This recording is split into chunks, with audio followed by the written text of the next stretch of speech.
माघ मास महात्म्य अध्याय 23। लोमेश ऋषि कहने लगे कि जिस पिशाच को देवद्युति ने मुक्त किया वह पहले द्रविड़ नगर में चित्र नाम वाला राजा था। वह बड़ा शूरवीर, सत्यपरायण और पुरोहितों को आगे करके यज्ञ आदि करता था। दक्षिण दिशा में उसका राज्य था और उसके कोष धन से भरे हुए थे। उसके पास बहुत से हाथी, घोड़े और रथ थे। वह अत्यंत शोभा को प्राप्त होता था और बहुत सी स्त्रियों के साथ क्रीड़ा करता था। उसने अनेक यज्ञ किए। वह नित्य अतिथियों की पूजा करता था और शस्त्र विद्या में भी निपुण था। ब्रह्मा, विष्णु, महेश तथा सूर्य की सदैव पूजा करता था और वह जंगल में भी स्त्रियों से घिरा हुआ क्रीड़ा किया करता था। एक बार वह पाखंडियों के मंदिर में गया और वेदहीन, भस्म लगाए महात्मा बने हुए पाखंडियों से उस राजा की बातचीत हुई। पाखंडियों ने कहा कि हे राजन, शैव धर्म की महिमा सुनो। इस धर्म के प्रभाव से मनुष्य पाप को काटकर मुक्त हो जाता है। सब वर्णों में शैव मत ही मुक्ति देने वाला है। शिव की आज्ञा के बिना दान, यज्ञ और तपों से कुछ नहीं बनता। शिव का सेवक होकर भस्म धारण करने, जटा रखने से मनुष्य मुक्त हो जाता है। जटा धारण करने तथा भस्म लेपन से ही मनुष्य शिव के समान हो जाता है।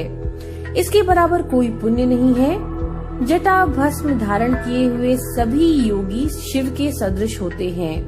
अंध, जड़, नपुंसक तथा मूर्ख सब जटा से ही पहचाने जाते हैं। शूद्र वर्ण के भी शैव पूजनीय हैं। विश्वामित्र क्षत्रिय होकर तप से ब्राह्मण हो गए। वाल्मीकि चोर होकर उत्तम ब्राह्मण हो गए। अतएव शिव पूजन में किसी प्रकार का विचार नहीं करना चाहिए। तप से ही ब्रह्मत्व प्राप्त होता है, जन्म से नहीं।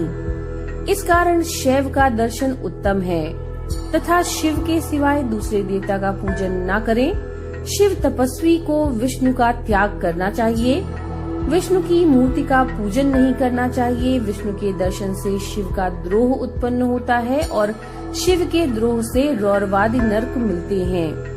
इसी से भवसागर से पर होने के लिए विष्णु का नाम भी नहीं लेना चाहिए। शिव भक्त निशंक होकर जो शिव से प्रेम करता है वह कैलाश में वास करता है, इसमें कोई संदेह नहीं है। इस धर्म का पालन करने वालों का कभी भी नाश नहीं होता। इस पाखंडी के ऐसे वचन सुनकर राजा ने मोह में आकर उनका धर्म ग्रहण कर लिया और वैदिक धर्म को त्याग दिया। वह श्रुति, स्मृति और ब्राह्मणों की निंदा करने लगा। उसने अपने घर के अग्निहोत्र को बुझा दिया और धर्म के कार्य बंद कर दिए।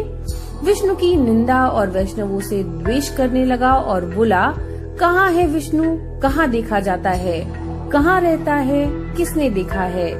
और जो लोग नारायण का भजन करते हैं उनको दुख देता है। पाखंडियों का मत ग्रहण करके राजा वेद, वैदिक धर्म, व्रत, दान और दानियों को भी नहीं मानता।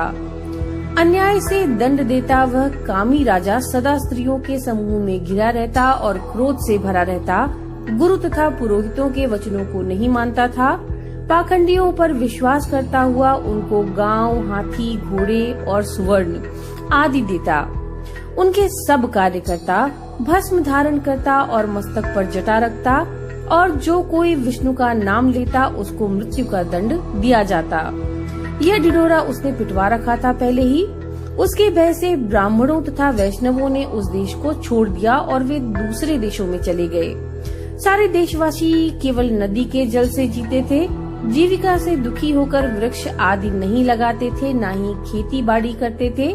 प्रजा अन्न के अभाव से सड़ा गला अन्न भी खा लेती थी। आचार, विचार, अग्नि क्रिया सबको छोड़कर काल रूप की तरह वह राजा शासन करता था। कुछ काल पश्चात उस राजा की मृत्यु हो गई और वैदिक रीति से उसकी क्रिया भी नहीं की गई। यह यमदूतों से अनेक प्रकार के दुख उठाता रहा।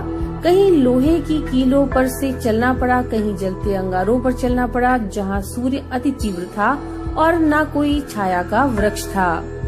कहीं लोहे के डंडों से पीटा गया तो कहीं बड़े बड़े दांतों वाले भेड़ियों और कुत्तों से काटा गया। इस प्रकार दूसरे पापियों का हाहाकार सुनता हुआ वह राजा यमलोक में पहुंचा। तो ये थी माघ मास के 23वें अध्याय की कथा। नमो नारायण।